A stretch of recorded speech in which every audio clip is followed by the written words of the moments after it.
Many areas are seeing sunshine right now and dry weather, but do not let your guard down just yet. More rain and possibly even some strong storms could be on the way. Meteorologist Evan Hatter joins us now with the latest on this severe weather alert day. Evan?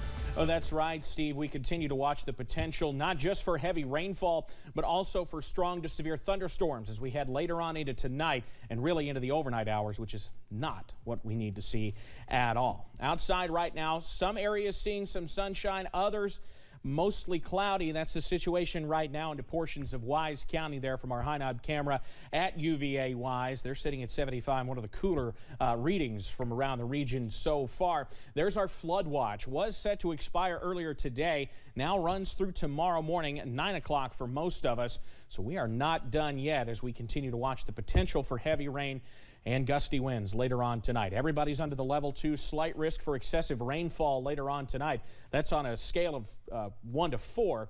And then everybody is also, or at least the northwestern half of the area, under the level 2, slight risk for severe weather later on tonight with the potential for strong to severe thunderstorms. All quiet so far in the mountains at the moment. We're all dry after a few downpours earlier, but notice showers and storms getting going just south of Indianapolis. Severe weather into southern Illinois. That's where the Storm Prediction Center has we call this a mesoscale discussion, basically saying they're probably going to issue a watch off to our north and west, and it wouldn't shock me to see that extended into the mountains later on tonight. That's something we'll continue to watch. I've got the very latest on that, when we could see some dry time, and when unfortunately more rain works in. That's coming up in just a few minutes. Steve? Evan, thank you. Following Governor Andy Beshear's visit to our region yesterday, Congressman Hal Rogers and his wife Cynthia visited flood relief shelters and donation distribution centers today. WYMT's Dakota Makris followed the congressman on his tour. You got my help. Got my help. Congressman Hal Rogers met with county leaders, locals impacted by flooding, and people at flood distribution centers and shelters across Perry, Knott, and Letcher counties. It is so sad. We've heard so many sad stories, but also so many tales of heroism. He says the emotional burden flood victims are feeling is heavy, but the mountain spirit is alive. You can't keep an East Kentuckian down very long, so we're on the way back. Speaking of on the way back, Rogers asked local leaders about their infrastructure needs, but he says they do not know how much the flooding costs and damages. FEMA is here now trying to get together numbers reflecting the damages each county has suffered, so we'll know that in due course of time. Helping Eastern Kentuckians rebuild day by day. In Perry County, Dakota Makris, WYMT Mountain News.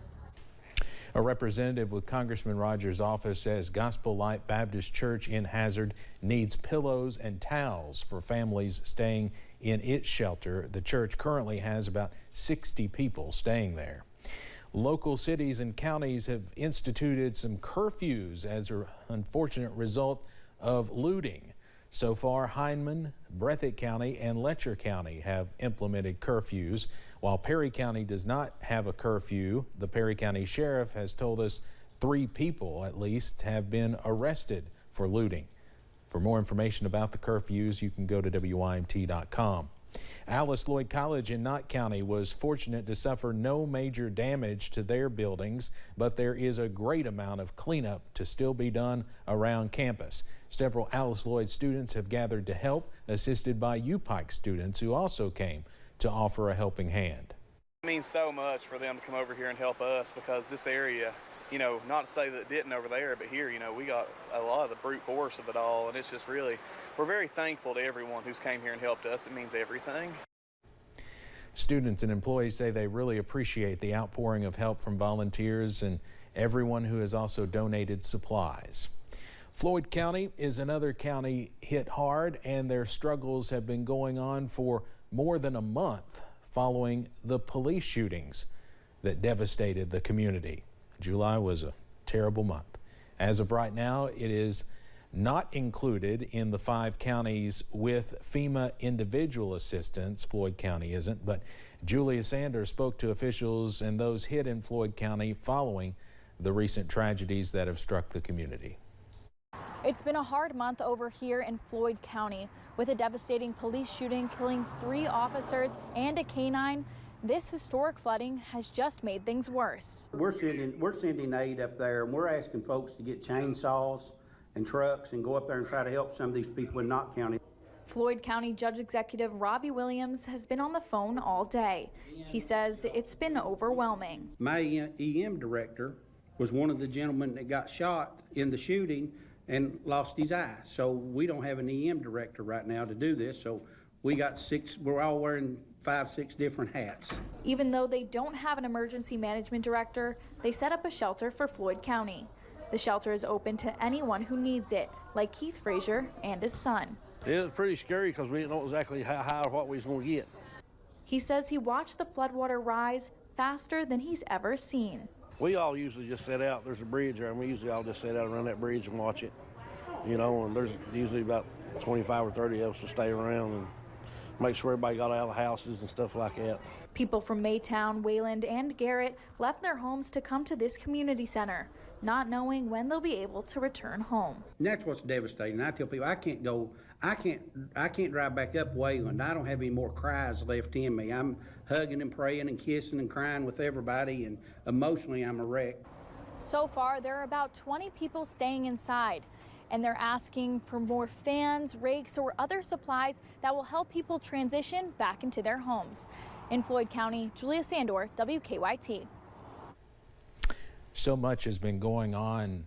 That's the first time I've realized that their emergency management director was one of the ones shot.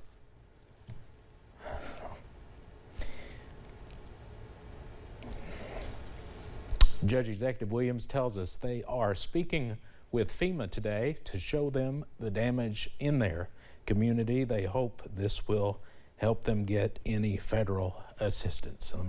Give me a moment. The Grayson Funeral Home in Clay City is offering free funeral services to the families of victims of the recent flooding. Tim Grayson, the funeral home owner, said their services will include picking up, embalming, and preparing the body, the casket, visitation services, transportation to the cemetery, grave digging, and more. For more information about the services, call the funeral home at 606-663-9999. I believe the governor said yesterday that they were going to pay for funerals as well out of the Team Kentucky Fund. Well, following the flood, there are still countless people and families stuck in hollers across the region, unable to access the help or resources they need. But Kentucky Farm Bureau and County Line Community Church are doing what they can to help those who can't get out. KFB employees set up at the County Line Community Church, located literally on the Perry-Breathitt County line, preparing and delivering breakfast to those who are trapped at home without water or electric. For folks like Ivan Neese, whose home was impacted by the flood, this generosity means everything. Like these guys come and bringing us food and stuff of a day, you know, that's all that we've seen. But I know I can guarantee it's widespread around here. Everybody's, you know, every time something like this happens, everybody steps up and tries to help out. During the past 2 days, KFB has delivered hundreds of meals to those in need. They are currently assisting those who live near the Perry-Breathitt County line, but once they assess the needs in other areas, they could be setting up in other counties as well. Juniper Health set up a mobile base camp at Marie Roberts Elementary where they are helping folks in need. The chief medical officer said it was a surreal experience seeing the destruction for the first time. Right near ground zero of the catastrophic flooding here in Breathitt County, trying to provide real-time access to health care. We're not only providing medical health care, we have behavioral health specialists, etc. up here to try to meet everybody's health care needs. The clinic is taking it day by day with hours and services, but they anticipate being there for a little while and will be there until they believe the need is met.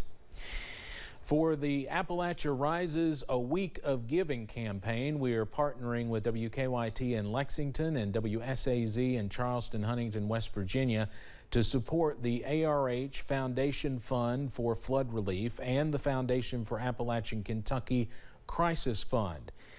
Our parent company, Gray Television, is also donating $50,000 toward relief efforts. We learned that earlier today, and we certainly want to thank our parent company for supporting us and donating that large amount of money. Relief fundraising efforts received a major boost also last week from Hazard native Joe Kraft and his wife, former UN Ambassador Kelly Knight Kraft. The couple will match every dollar raised for the Foundation for Appalachian Kentucky Crisis Fund up to $1 million.